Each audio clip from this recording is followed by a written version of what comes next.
আসসালামু আলাইকুম ওয়া রাহমাতুল্লাহি ওয়া বারাকাতুহু। ইন্নাল হামদালিল্লাহ ওয়াসসালাতু ওয়াসসালামু আলা রাসূলিল্লাহ, আম্মা বাদ।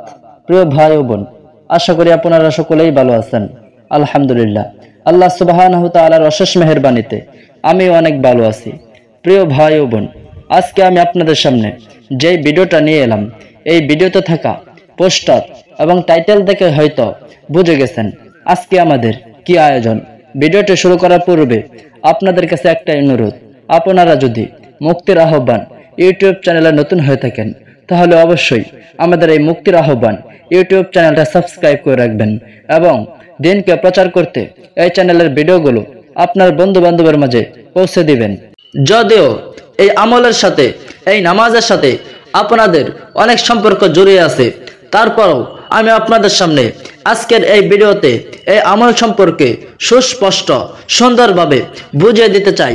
কখন পড়বেন, কিভাবে পড়বেন, কয় রাকাত পড়বেন।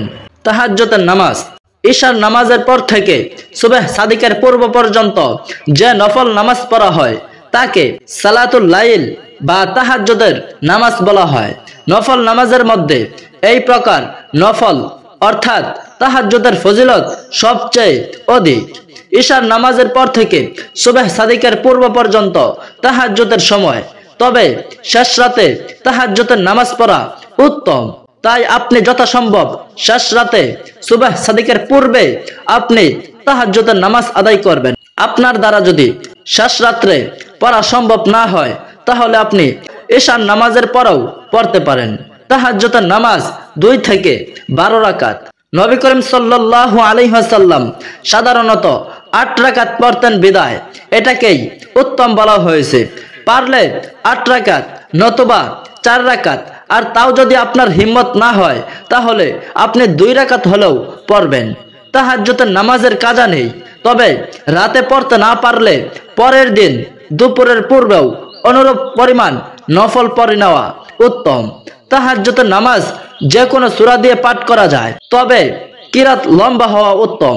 2 রাকাত তাহাজ্জুদের নিয়ত আপনি বাংলাতে এইভাবে করবেন, আমি 2 রাকাত তাহাজ্জুদের নামাজের নিয়ত করতেছি, আল্লাহু আকবার। আল্লাহ সুবহানাহু ওয়া তাআলা আমাদের সকলকেই এই গুরুত্বপূর্ণ আমলটা করার জন্য তৌফিক দান করুক, আমিন সুম্মা আমিন। ওয়া আখির দাওয়ানা আনিল হামদুলিল্লাহি রাব্বিল আলামিন।